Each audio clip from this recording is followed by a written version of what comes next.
मैं अखिलेश मल्होत्रा जी के पास भी जाऊंगा। अखिलेश मल्होत्रा जी, जल्दी से एक छोटा सा आपका भी यहां पर व्यू मैं जानना चाहता हूं।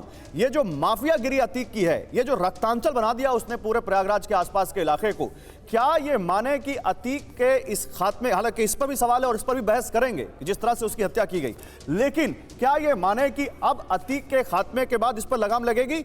आपको लगता है?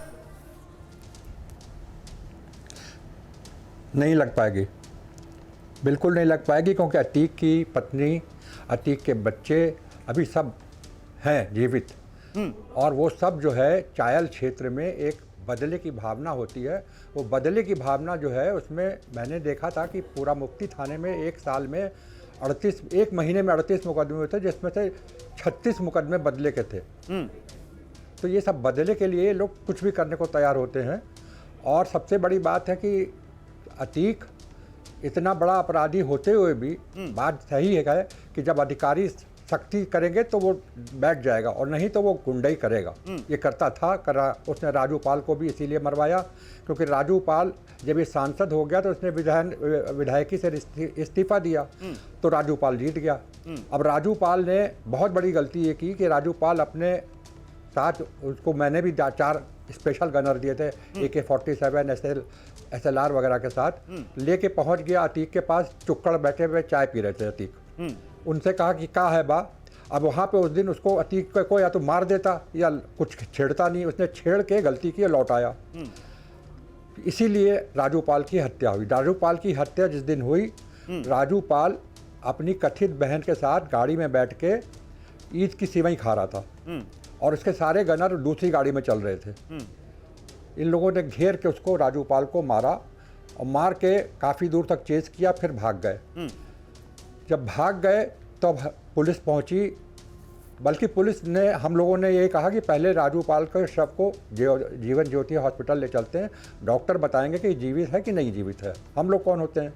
वहाँ जब गए तो डॉक्टर्स ने बताया कि ये तो ख़त्म हो चुके हैं। फिर वहीं पोस्टमार्टम कराया गया। पोस्टमार्टम कराने के बाद जब ये एम्बुलेंस में गाड़ी रखी तो राजू पाल के लोग उस गाड़ी को लेके भाग लिए। राजू पाल के गांव ले जाना चाहते थे।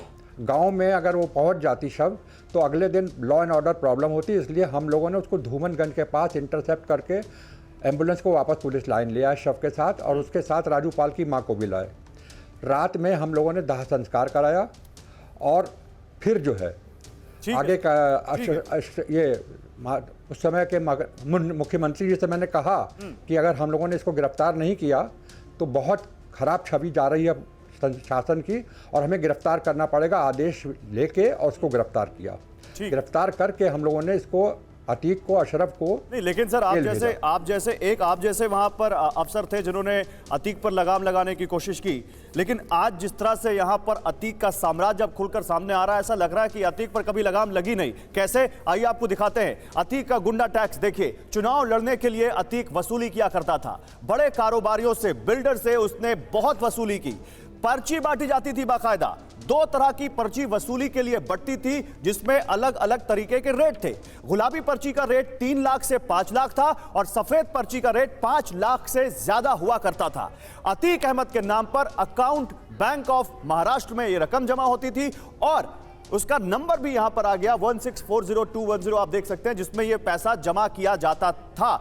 अब सवाल यह है कि अतीक अहमद यहां पर कैसे इतना बड़ा माफिया बन गया? विभूति सर, मैं आपसे फिर से पूछना चाहूंगा, जरा मुझे बताइए, आपके पास अगर कोई यहां पर अनुभव हो, जब आपने अतीक को वहां पर कहा हो कि देखो तुम बहुत ज्यादा बढ़ रहे हो और तुम्हें कानून के दायरे में रहना चाहिए, कभी आपका अतीक से 1-to-1 हुआ हो, या आपका कोई ऐसा अनुभव रहा हो उसके इस गुनाह के साम्राज्य से जुड़ी कोई आपकी गवाही?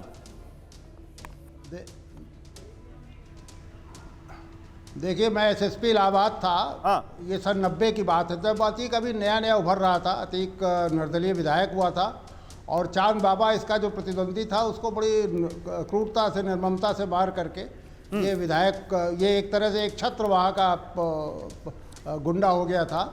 उस समय इसने हमारे एक सब इंस्पेक्टर के साथ बदतमीजी की थी, और मैंने अपने SP सिटी के नेतृत्व में एक फोर्स भेजा था इसको गिरफ्तार करने के लिए, लेकिन हम नहीं गिरफ्तार कर पाए। ये आज मैं स्वीकार कर रहा हूँ कि एक तरह से हमारी हार थी, क्योंकि जो राजनीतिक नेतृत्व था, जो उस समय की सरकार थी, जो उस समय के मुख्यमंत्री थे, वो सभी के सब एक तरह से हम लोगों पर टूट पड़े। मैं और DM बैठ करके आप बहुत बड़ी बात कर रहे हैं विभूति इस सर, तरह आप से कह रहे हैं कि ये आपने कह सकते अतीक हैं को कि गिरफ्तार करने की कोशिश की लेकिन राजनीतिक नेतृत्व ने आपको नहीं करने दिया ऐसा। जी जी जी। तो वो बताइए, SP बताइए। सिटी से हमारे फोर्स लेके गए, वो भी वहाँ से एक तरह से छटपटाते हुए पराजित होते हुए लौटे। तो ये एक बड़ी ये अतीक के लिए भी अच्छा रहा होता। आज मैं सोचता हूँ हाँ। कि अगर शुरू में अतीक गिरफ्तार होता और उसके साथ प्रभावी कार्रवाई हुई होती तो सर, आज इतना ही जो अगर हालत इतना हुई ही है, अगर जिस तरह इतना ही का अगर कानूनी अतीक गंध को हुआ पता है, होता तो अतीक शायद ये उसमें कर भी ना रहा होता, अपने उसका बच्चों को भाई- साम्राज्य में नहीं ला रहा होता।